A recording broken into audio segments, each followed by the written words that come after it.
My son spent the night awake playing games and ended up fainting. Mateo had spent another whole night in front of the screen and had collapsed on his desk. I was going to cover him with a blanket when I accidentally saw a post he had made where he insulted me on social media. My mother is a miser. She would rather buy exotic fruits, steak, and lamb chops than give me money for my games. She won't support me anymore, because when I'm old I won't support her either. Someone tried to reason with him, but he responded, "Mental nourishment is also important. My husband's mistress is more of a mother to me than she is. She spends time with me, plays games, and tops up my account with coins. How did my father end up marrying a woman like that?" I felt a chill run down my spine. All these years I had worked hard so that we could have a decent life. Why did I keep sacrificing myself so much? I got into bed and kept checking his posts. I'm not bad. I just wish my mother would die soon. He hired a private tutor to watch over me as if I were in jail. My birthday is tomorrow. I'm going to ask him for $500 for game skins. If he doesn't give them to me, he'll be nothing more than a money-making machine to me. My heart shattered. Everything I had done for his future, he saw as chains. Suddenly, Mateo came into my room. "Mom, I'm hungry. What's for lunch?" I turned off my phone. "I'm not going to cook anymore." He blinked in surprise. He's never been sick. He'd missed a meal. Then his eyes lit up. "Well, I'll order delivery. You rest." Normally I forbade him fast food, but if he didn't want the life I had built for him, let him grow however he wanted. Mateo paused for a moment. "Mom, tomorrow is my birthday. Don't buy me a gift. Just give me $500 for the game." I stared at him. "No, I don't even have any for myself. Ask your dad." He turned red with rage. "You're not even going to buy me a gift." Exactly. And from now on, none of them exploded. "For you, I'm just a study machine. Everything I do is wrong. If it's not studying." I looked at that boy who already seemed like a stranger to me. He hadn't always been like this. He used to tell me that I was the best mom in the world. Javier came in furious. "Elena, what's wrong with you?" He froze. Every year I would throw a whole party for Mateo's birthday and buy him expensive gifts. He patted Mateo on the head. "Calm down, son. Tomorrow, Dad will take care of you." The next day I went out and spent the money on myself for the first time. Clothes, makeup, jewelry. I got a facial and ate at an expensive restaurant. While I was having lunch, I kept looking at Mateo's posts.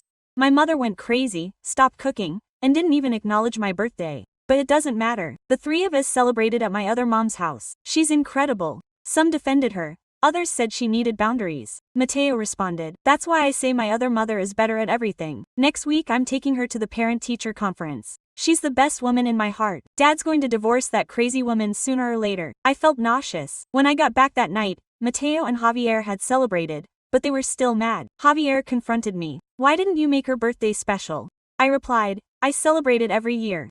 Have any of you ever celebrated mine?" He fell silent. Then Mateo pretended to be mature. "Stop fighting. I don't care about those things." Of course he didn't care.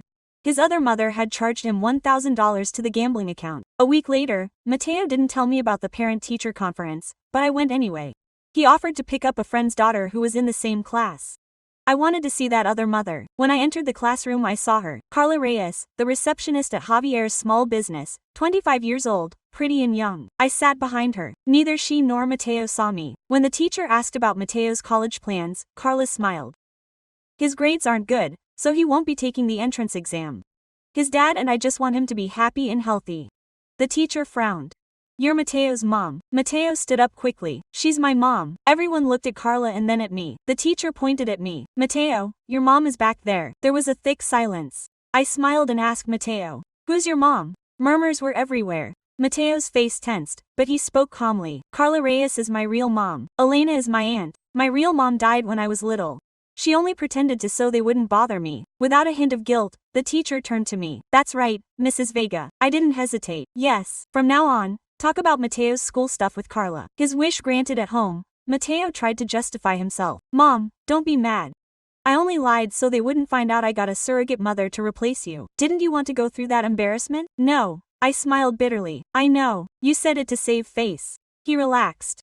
"So you're not mad that I dropped out of college?" "No, I'm not mad anymore because I stopped considering him my son. No more tuition, no more car payments, no more wedding payments, no more responsibility for his life." The relief was mine. That night Javier called. "Honey, transfer me money for some business expenses. I'm traveling and I came up short." I was earning $50,000 a month. For years he took $20,000 for his failed businesses and I never complained. But now, knowing about Carla, I feel sick. I don't have any. I bought a gold bracelet. He exploded. He accused me of being irresponsible. I hung up. He sent me dozens of audios and an endless text. I ignored everything. just as he had ignored me for years. 2 days later the cemetery called. Mrs. Vega, your parents' ashes were sold. Your husband brought buyers. Yesterday he sold your mother's for a phantom wedding and then your father's. He told us to sell the plots too. I almost fainted. My parents, who had loved each other all their lives, separated in death by the man I had supported for years. I ran home trembling with fury. Javier came in complaining that his cell phone had run out of juice. Mateo threw his backpack down and said nonchalantly, "Mom, I want some garlic prawns." No one saw my face. I moved forward, trembling. "Javier, where did you sell my parents' ashes?" Javier froze as if I'd thrown a bucket of cold water on him. His hand with the charger hung suspended in midair. Mateo stopped on his way to his room. The backpack fell to the floor with a thud. "What are you talking about?" Javier blurted out too quickly and in a hoarse voice. I moved closer. The phone was still shaking in my hand. The cemetery called. They said you took my parents' urns and sold their remains.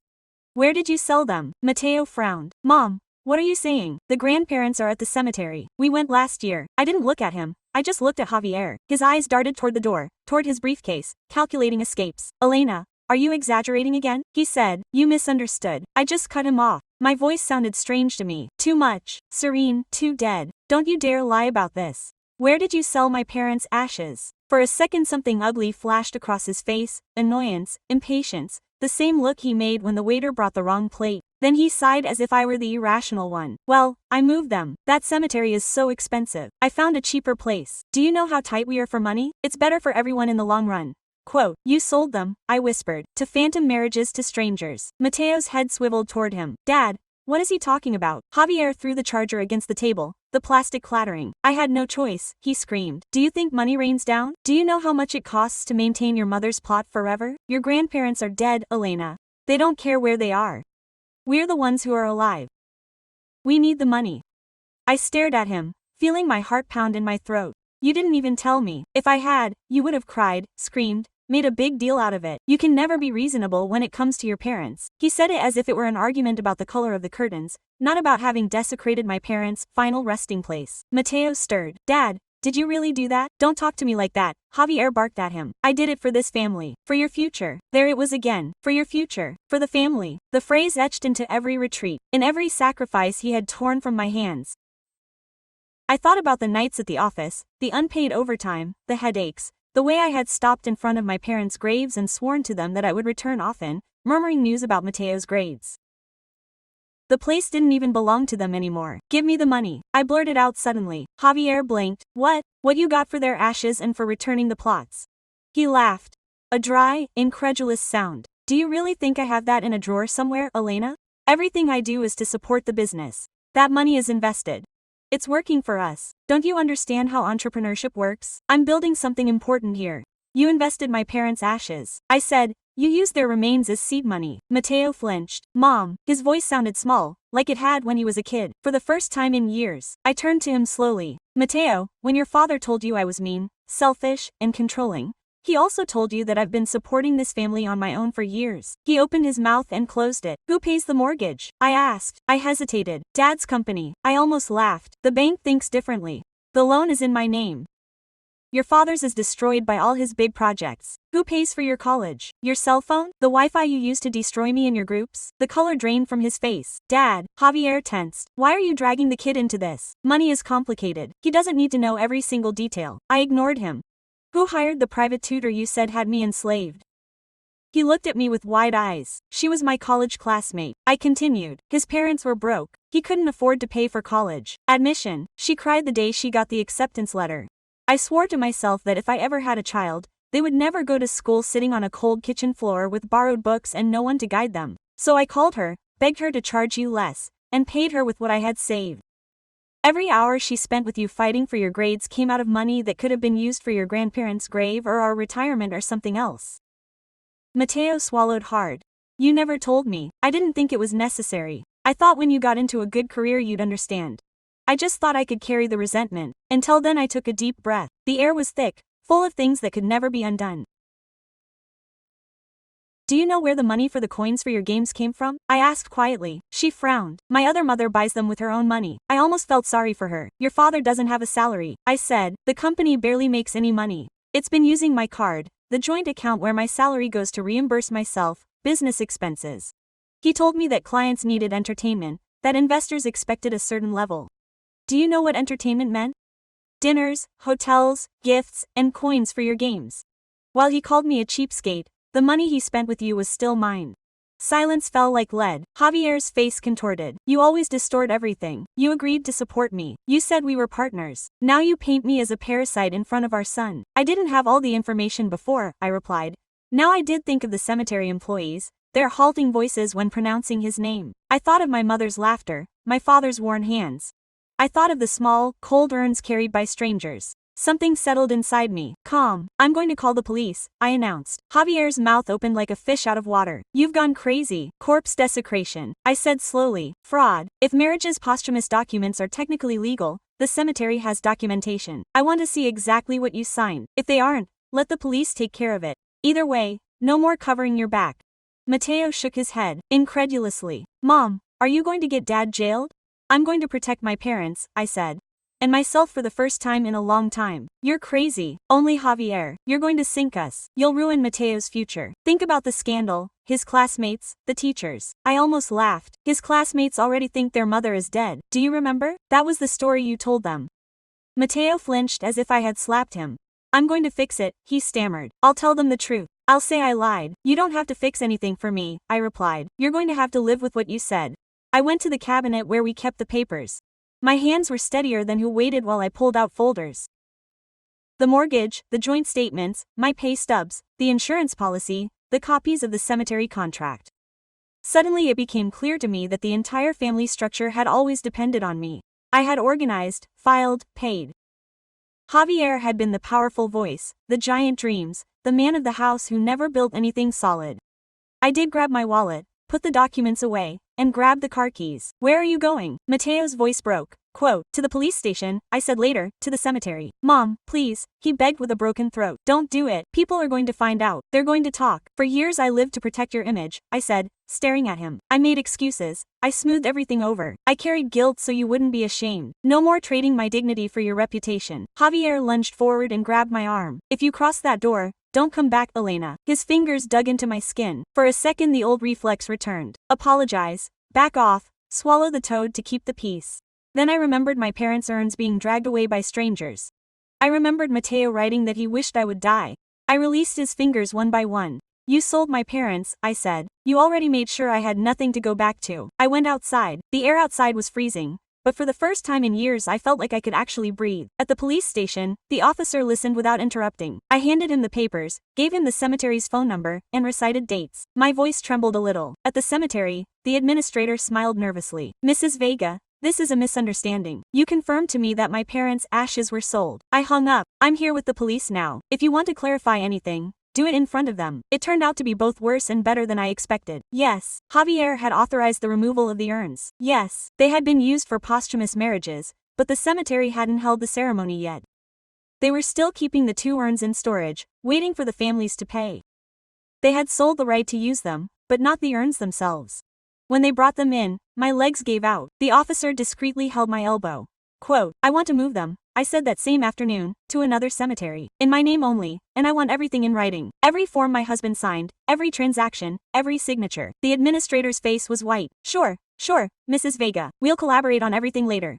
Quote, with the ballot boxes in my arms, the officer cleared his throat. Can we report your husband? He said softly. But you know this is going to be long. Media, trials, statements. He's already got his parents back. Think about how much longer he wants to go on. Quote, he knew what he was keeping quiet about. It would be a bombshell in our small town. My job, Mateo's school, Javier's reputation is already so valuable. For a moment, the old Elena returned, the one who would have swallowed anything so as not to break up the family.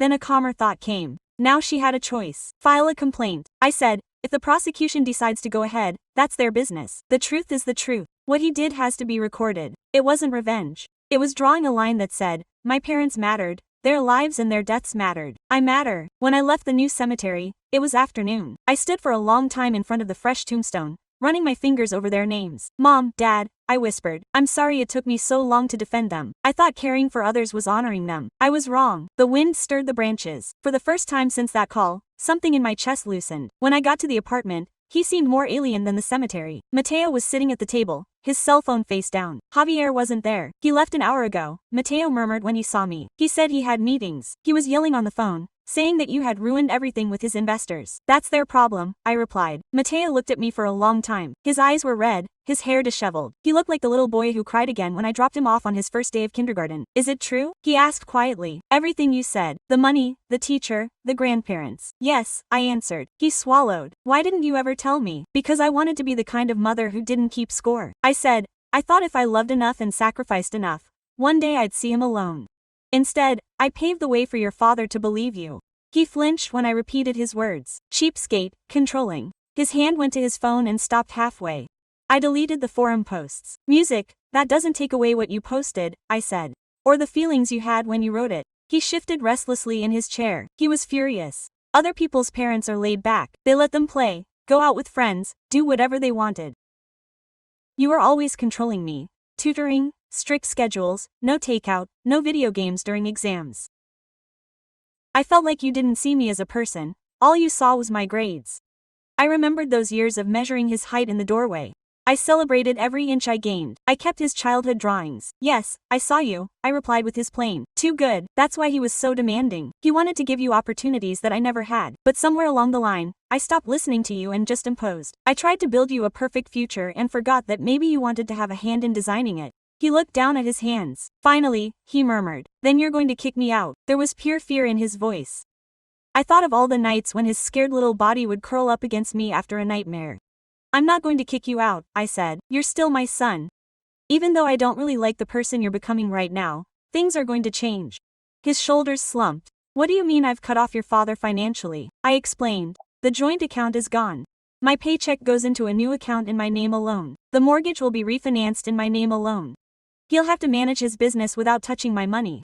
Mateo's eyes widened. That can be done. It was always my money, I replied. Only I finally decided to treat it like one. I took a deep breath. As for you, I'm done funding your vices. No more virtual coins, no more skins, no more add-ons. If you want them, get a part-time job after school. If your grades plummet, that's your decision. I'm done hounding you with tutors and strict schedules. I'm giving you the freedom you've been asking for, but I'm also done protecting you from the consequences. If you fail, you repeat the year. If you drop out, you work. I'm not going to ruin my life to soften your landing. His eyes widened. Are you serious? Completely. He looked around the apartment. It was smaller and calmer now. And the university. You always said you'd pay for it. I always said you'd help if you put in the effort and took it seriously. I replied, right now you're not doing that because I was going to keep a promise that you yourself broke. He opened his mouth, closed it, his face contorted, and then hardened. You're just doing this to punish me, he muttered. You may feel that way, I admitted, but this is the most loving thing I've done for you in a long time. I'm giving you your life back. No more chains. No more invisible hands cleaning up your messes. Now you decide what kind of man you want to be. It's not my responsibility anymore. That night, I slept soundly for the first time in years. The next day I expected Javier to scream, to accuse me, to slam doors. Instead, there was silence. A week later, the silence took shape. A voicemail from his investment partner threatening lawsuits. A notice from the bank warning of overdraft accounts he'd secretly opened using our marriage certificate. An email from HR saying someone had tried to take out a loan against my future paycheck. I forwarded everything to the people who handled my complaint. When Javier's first official subpoena came for possible fraud, neither of us were surprised. He stormed into the house, his face red with rage. Happy now, you reported me to the police. Do you know what this will do to my image? Your image, I repeated. You sold out my parents. I did it for us, he shouted. I emotionally supported this family while you were married to your job. I gave Mateo a fun childhood. I didn't turn him into a boring robot like you. You gave him an addiction and called it affection, I retorted. You gave him my money and called it generosity. You gave my parents ashes to strangers and called it business. His nostrils flared. You're ungrateful. Without me, you'd still be a bitter office worker with a cat. Without you, I said calmly, I'd have savings. My parents would rest in peace, and a son who wouldn't believe his mother was dead. His arm tightened dangerously and Mateo stepped between us. Dad, stop, he said in a shaky voice. Just stop. Javier looked at him incredulously. You're on his side. Mateo swallowed. I'm on the side that doesn't sell out my grandparents. You've gone too far. For a second, Javier seemed to deflate. Then he grabbed a backpack he had already packed, slung it over his shoulder, and walked toward the door. Do you think you can live without me? Perfect. Don't come crying when you realize how much you needed me. The door slammed shut with a bang that made the frame shake. I waited for panic. It didn't come. I just felt a strange, profound relief. The following weeks passed slowly. The investigation into the cemetery and Javier's finances progressed little by little. The cemetery preferred to pay fines to avoid greater penalties. Javier tried to blame them. They showed the documents that he himself had signed. I cooperated fully and then I stepped aside. I no longer followed every piece of news. I had a new routine to establish at home. The change was like a gradual thaw. At first, Mateo's grades dropped even more. He stopped pretending. He stayed up playing until the early hours. He would come crawling to school, and I stopped watching his door. I stopped making him breakfast if he overslept. I only cooked for myself. The first time he came home and saw the empty table, he frowned. "You didn't cook." "I already ate," I replied. "There's rice in the pot. Do you know where the eggs and vegetables are? If you're hungry, cook.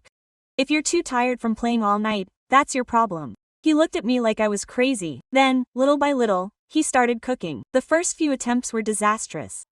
Scorched eggs, unpalatable soup, whispered curses. The smell of failure permeated the kitchen. I didn't laugh. I didn't rescue him. But one night, when his scrambled eggs smelled decent, I walked up behind him and muttered, "It smells better than my first attempt at your age." He didn't answer, but his ears turned red. On weekends, I went to the new cemetery alone. I talked to my parents about job offers that I'd been afraid to accept before. From the professional certification I had finally enrolled in the silence of the apartment. "Your grandson is learning," I would tell them one Sunday, looking at the light, maybe because of the excitement, maybe the only one he had left. Between those visits, the weight on my chest changed. It wasn't happiness, it was space. One night, months later, I came home to find Mateo sitting at the table with a pile of papers. He looked at me with deep circles under his eyes, but clearer eyes. "Mom," he said, "I need you to sign something." An old instinct tensed up inside me, the one that signed everything Javier waved. But this time I sat down across from him. "Show me." He pushed the papers away. "It's a withdrawal form. I want to drop 2 advanced classes. I'm failing them anyway." I talked to the guidance counselor. She says either I commit or I adjust the load. If I drop them, I can get an afternoon job. There's a position at the electronics store near the subway. I read slowly, and this sudden change made my lips lick. Because if I keep this up, I'll fail the whole thing. I've thought about what you said about the consequences of grandparents, about money. I reread the comments on my old posts, the ones I didn't delete. They were harsh, but they didn't lie. His fingers fidgeted nervously with his sweatshirt. "I don't even know if I want to go to college right now," he admitted. "But I also don't want to be like Dad, pretending to be important while living off of others. I figured if I put in the work, even on a small thing, I'll find out how far I'm willing to go." He looked at me with bright, fragile, sincere eyes. "I know it's late," he whispered, "but I'm sorry for what I wrote, for what I said to you, for letting them think you were just my aunt, for everything." The apology I'd imagined 1,000 times sounded different in reality, smaller, harsher, truer. I exhaled slowly. "It hurt," I said, "more than you can imagine. No words can erase that hurt." His shoulders slumped, but I added, "But this is a start. Choosing work over easy money. Choosing truth over posturing. That counts." I signed the form and handed it back to him. "You'll have less time to play if you work," I warned. "Are you ready?" He let out a shaky laugh. "Maybe it'll be a good thing." A thought crossed my mind. "Are you still talking to Carla?" He hesitated less. "He stopped sending me money when Dad's troubles started. He said he had to protect himself. He still asked when you were going to drop the complaint." I raised an eyebrow. "We'll see how much he loves you when there are no more coins to buy." He stared at the table in silence. "I get it now," he murmured afterward, his voice barely audible. "When you were little, you would sit next to me while I played. Even if you didn't understand the rules, you would always ask, 'Did you bring me fruit?' I had forgotten that for years. I only remembered the times I denied you something." Memories came flooding back, little hands gripping the remote, her little face illuminated by the light from the screen.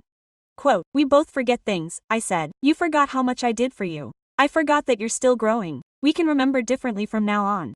But I'm not going to pay for video game add-ons." He smiled, a genuine smile. "Seriously, I knew as much." A few weeks later, as I was making tea, my phone vibrated with a notification. Someone had published a very long text in the family and motherhood section. It was among the most read. The title turned my insides. My mother had worked her butt off for me while I called her a tightwad on the internet. Then I discovered who the tightwad really was. For a moment I thought a stranger had copied my life. I started reading. It was from Mateo's perspective. It told the story of the forums, the virtual currencies, the private tutor, the parents' meeting, and that lie that destroyed me. Introducing myself as an aunt in the call from the cemetery. It talked about seeing me go out to report his father when I first cooked, about filling out my school paperwork, about the job at the electronics store. Ironically, his first paycheck was almost entirely spent on taxes and bus service. He didn't paint me as a martyr. He was brutally honest about my fights, my excessive control, my fixation on grades. He described how suffocated he'd felt, But he also mentioned the bracelet I'd finally bought him, my parents' urns. And he came to understand that feeding the mind is useless if someone else is carrying the burden of the real world alone. He closed with a sentence that left me breathless. I thought my mother was just a money-making machine. It turns out I was the one using her. Now I'm trying to be her son again from scratch. The comments exploded. Some insulted him. Others felt the same way. Parents labeled children, children labeled parents. Some called him a monster. Others admitted they had been one themselves at some point. I posted it under his full name. That night, with my phone in my hand, I said to him, "Mateo, this is going to haunt you for a long time." He nodded. "I know, but if I was able to trash talk you in public and then hide, I can also tell the truth with my face uncovered. Consider it the first payment of what I owe you. Not money, honesty." I really looked at him. He was still hunched over with dark circles under his eyes. He was still complaining about the endless shifts and how his clients were worse than any boss. But when he pulled a crumpled receipt from his pocket and carefully wrote down his hours worked, his pulse didn't quiver like his father's had. It was steady. Later, alone in my room, I lay down and stared at the ceiling for the first time. The future didn't seem like a dark tunnel where I was dragging two people who didn't want to go with me. It seemed like a highway with multiple lanes. I thought about my parents' names etched into the cold tombstone, about the policeman's pen, about Mateo awkwardly helping an old man in the store. I thought about the bracelet against my already warm skin. I didn't know if Mateo and I would ever see each other again. And son, as perfect as we seemed from the outside, I didn't know what would happen to Javier when the investigation was over, or if Carla would disappear altogether. But for the first time, none of that was the center of my life. The center was me. And wherever I wanted to take my life, I would start from here, from learning to say no, from choosing myself, from honoring the dead by living as if I had something valuable to protect. The next day I decided that I would go to the cemetery and tell my parents everything that Mateo had written, with every dirty, painful, and hopeful detail. Then I would sign up for that course that scared me so much. I would learn the rest as I went.